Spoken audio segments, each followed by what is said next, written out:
Welcome into the Bruce Arians Show. Casey Phillips here with head coach Bruce Arians, and another W on the books. Always fun to get to talk to you after a win, Coach. Congratulations on that game in Denver. And first of all, I mean, we got to talk about the defense. They've been just killing it. It's been amazing to watch. I know this last game, 6 sacks, 2 interceptions, forced fumble. I mean, just stats out the wazoo. Overall, just how impressed have you been by their play through 3 games? Yeah, I mean, it's been really, really dynamite, and it's a different guy every time. It's a good competition on who's going to get to the quarterback the fastest. Yeah, I mean, that's got to be exciting that you're not relying on one guy, that there is so much diversity. And I mean, if you got to talk about one guy, though, Shaq getting to go back to Denver. And I know there's got to be a part of you as a coach that roots a little extra hard for a guy like that when you know that there's a game that probably means a little bit more to him. So was that kind of in your mind going into this game? Oh, there's no doubt. I knew he was going to play really, really well, and I was hoping, for him that it would work out that way. Great sack on the safety, and just overall played a heck of a ball game. Yeah, can you take me through those 2 sacks that he got and what worked well? Because I know we had talked about how he hadn't been able to get a sack going into this game. You'd mentioned how he'd been close a few times, that he was still really disruptive. He was allowing other guys to be getting in there. But what finally worked for him in this game to get those stats? Well, the one, he's got great speed, and they ran a bootleg, and he just chased him down and got him down on the ground. And the other should have really been Devin. Devin got up the middle and got the quarterback off the spot and used up the running back, and Shaq just followed him up the middle and got the safety, and almost a sack fumble for a touchdown. It was real close not to be a touchdown. Yeah, that would have been incredible. I mean, it's been years since there's been a safety, so that's an exciting play. And just in general, what has it done for the offense? We talked a little bit last week about just being able to capitalize on turnovers, but then now, your defense is getting some points like that just the positions that they set the offense up in, either through points, getting them the ball back, field position. How have you seen that change what the offense has been able to do?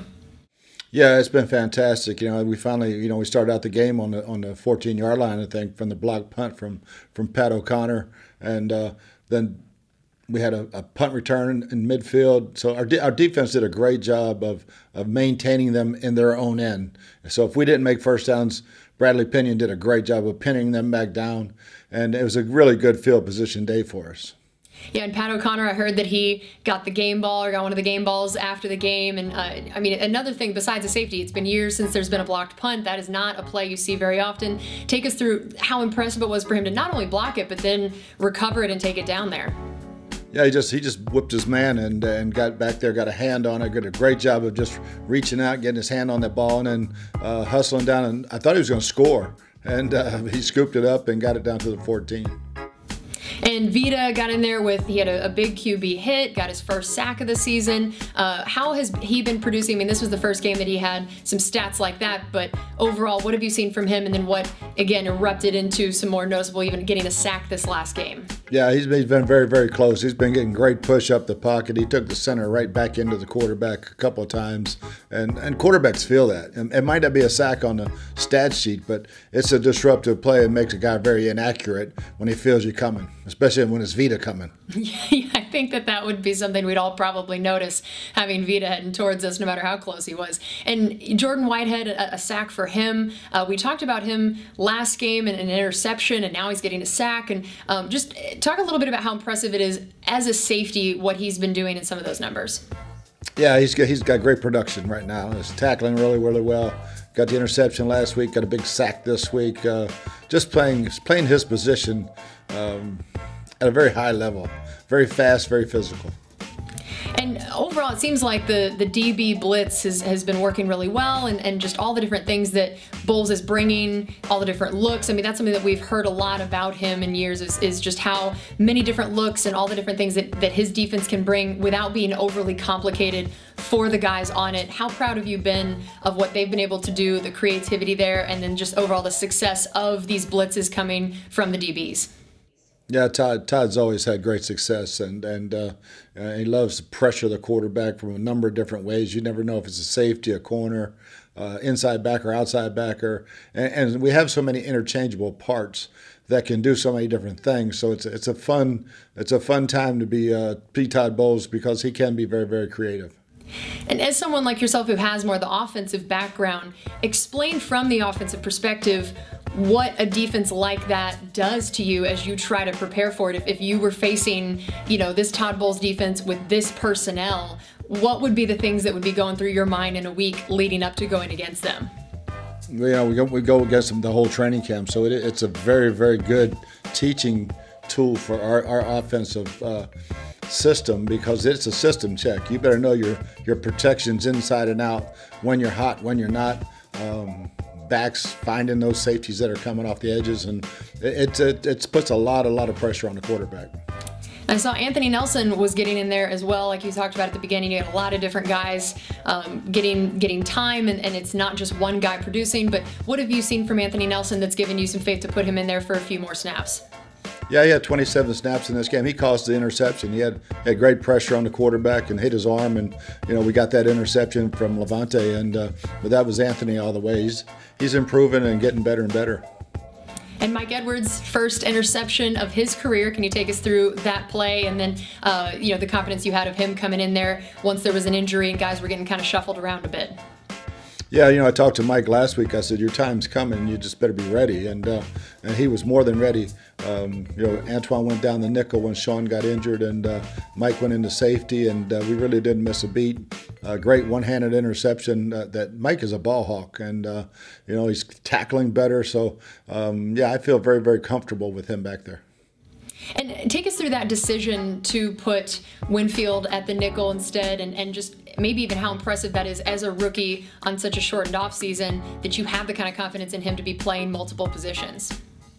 Yeah, he's a very, very bright guy. He studies the heck out of the game. So, he played it all of training camp. He was always the backup nickel. So he got his reps at safety, doing a good job there. But he does a really nice job at nickel too. Really good blitzer. And now on the offensive side of things, take us through that Chris Godwin touchdown to open the game. Yeah, it was high-low with he and Gronk, and they were both open. Tommy hit Chris, and that's what Chris does. He scores. You give him the ball inside the 10, he's getting it in the end zone somehow. And he runs over the guy and does a great job of stretching the hand, two hands with the ball, and getting it in the end zone. Yeah, I think we talk so much about, Mike Evans' physicality and his size, and I think that sometimes we forget, the way that Chris Godwin is built and his ability to have those kind of physical plays. And then I know he also was a huge part of blocking for one of the Mike Evans touchdowns, and you've talked a lot about that as well. So explain the type of wide receiver that Chris Godwin is in the ways that maybe we don't always appreciate.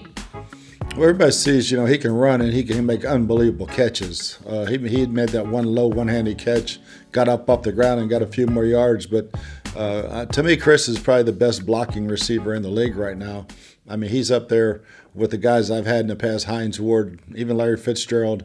But Chris he's got a lot of strength in his lower body, and he can handle linebackers, and he doesn't mind blocking linebackers and safeties. So when you do that kind of dirty work, we're going to get you the ball somewhere near the end zone. All right, well, we still have plenty more coming up here on the Bruce Arians Show, so don't go anywhere. We'll be right back.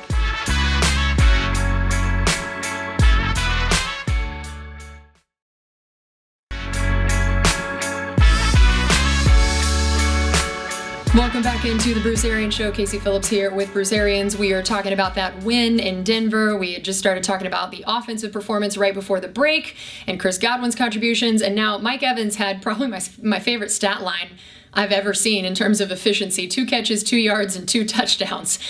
Take us through what he was able to do in those plays right there in the red zone. Yeah, it was hard to get Mike single covered in that game, and we had to get down to the 2-yard line or the 1-yard line, and they loaded up. Those were run pass option type plays, and they loaded up the box and single covered him, and Tom put 2 beautiful balls on him, and Mike's going to score every time he gets that chance.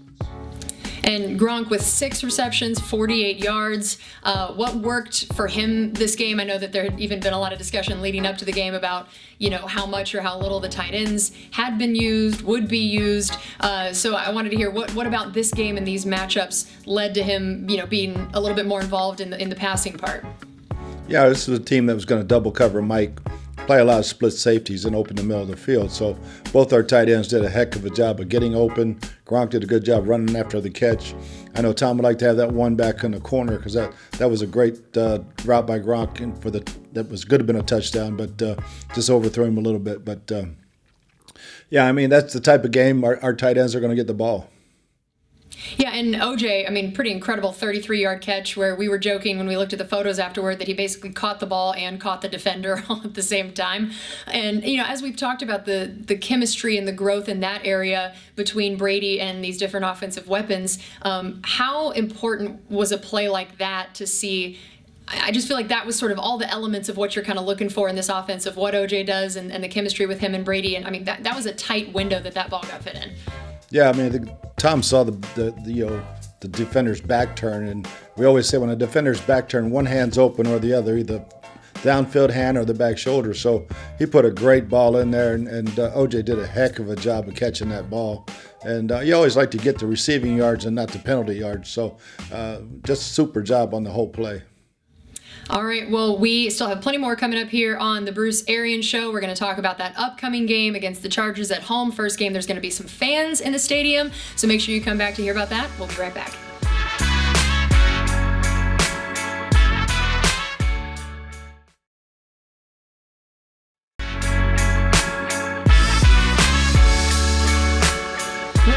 To the Bruce Arians Show, Casey Phillips, Bruce Arians, and we are joined by a very special guest, none other than Tom Brady. Tom, thanks for being with us. What's up, guys? Good to be with you guys today.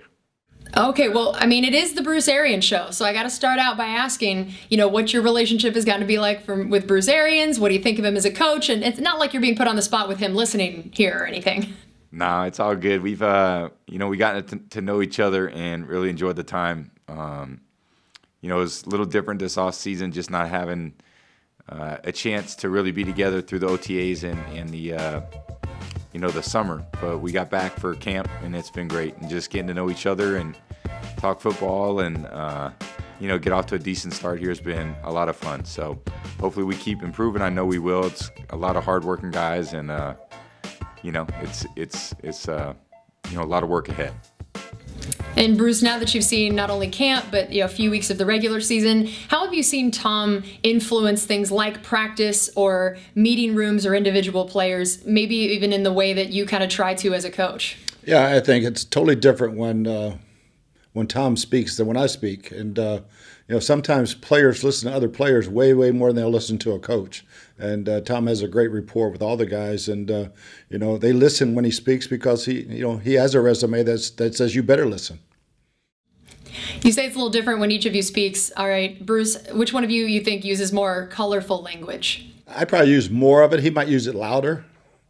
But but I think I'm going to win with more.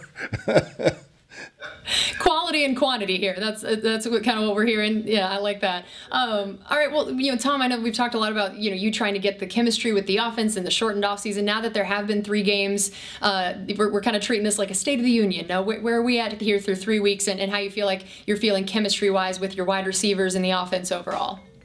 Well, I think we got obviously a lot of work to do. This is I think from the quarterback standpoint, you feel like throughout the year you're going to keep trying to make improvements and trying to be better. And it's, realizing, it's our 3rd game.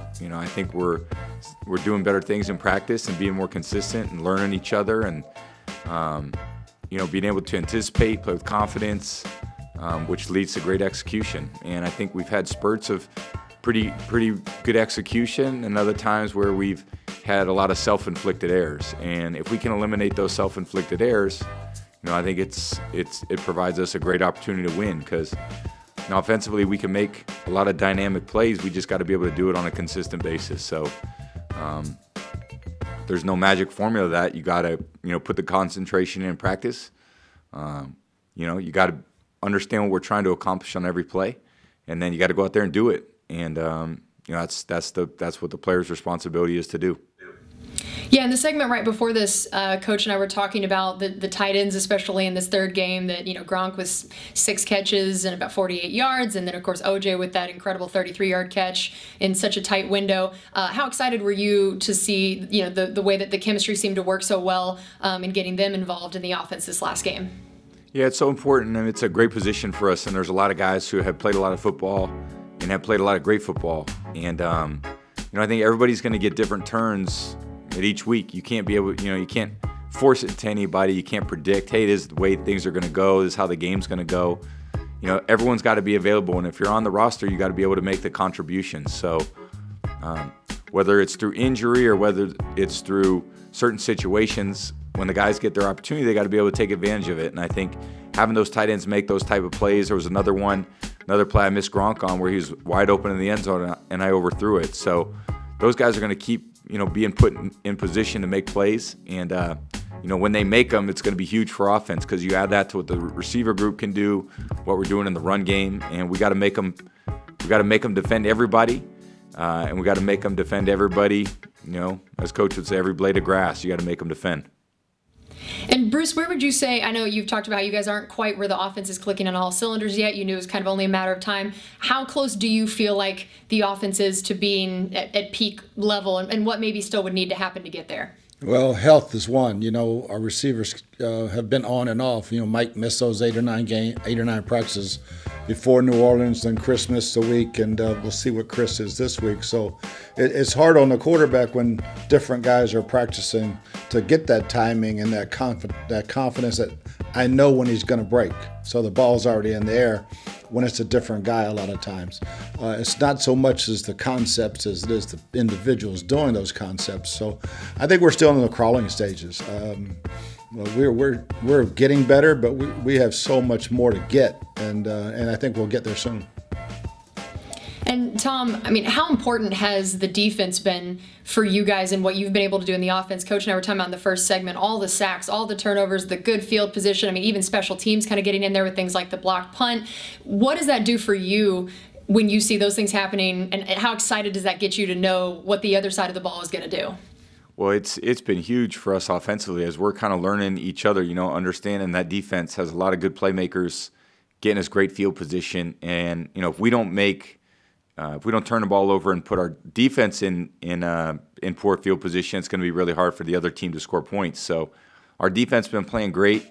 They're making a lot of big plays, and even like the start of the second half, we didn't play very well. We got behind downs quite a bit in the third quarter, and the defense just kept hanging in there, and really just did a hell of a job there in the second half. So we got to be able to support them on offense. We got to go make the plays to win. We can't have self-inflicted errors. We can't turn it over. We can't put ourselves, behind the down and distance like we did all day. And if we can eliminate those things, we're just going to keep getting better. But it's been huge to see the defense, and they got a lot of playmakers too, not just guys sacking the quarterback, but intercepting passes, knocking balls out. Tight coverage. So it's been great to see. We went against them all camp. We know how talented they are, but it's great to see it show up on game day. All right. Well, Tom, thanks so much for being with us. We appreciate you being our special guest here on the Bruce Arians Show. Appreciate it. Enjoy the rest of the day, guys. All right. We'll be back with one more segment here on the Bruce Arians Show. Don't go anywhere.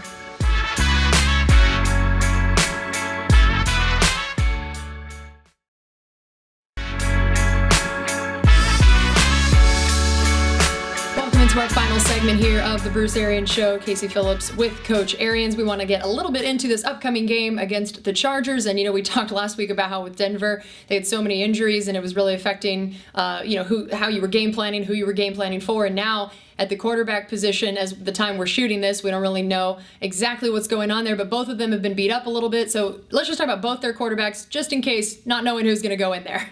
Yeah, Tyrod Taylor is one of those guys, a very, very mobile guy, read option, great bootleg quarterback, and he can spin it, and he can throw it down the field. Then Justin Herbert, the rookies, had 2 back-to-back 300-yard passing games. So, he's a first-round pick for a reason. Again, very athletic, a lot of speed for a big man, and a heck of an arm. And he's got some weapons in Mike Williams and Keenan Allen and the tight ends. They got really, really good skill players. Well, then how about on the defensive side of things, especially with that pass rush? Talk about guys like, you got Joey Bosa, you got Melvin Ingram. That's a pretty potent combo up there. What have you seen them been able to do in terms of the pass rush, especially? You know what Joey is, and you got to account for him. He's a rolling ball of butcher knives. He's coming all the time, spinning inside, outside. So tackles will have our hands full with him. Melvin didn't play last week, so he's also one of those guys that's inside, outside, a lot like Shaq. Very, very slippery guy that can really put some heat on the quarterback. So their defense, when you turn on the film, you see a lot of speed. All right, well, that's going to do it for us on the Bruce Arians Show this week. Thanks so much for being with us. We'll be back here next week to hopefully talk about another win against the Chargers.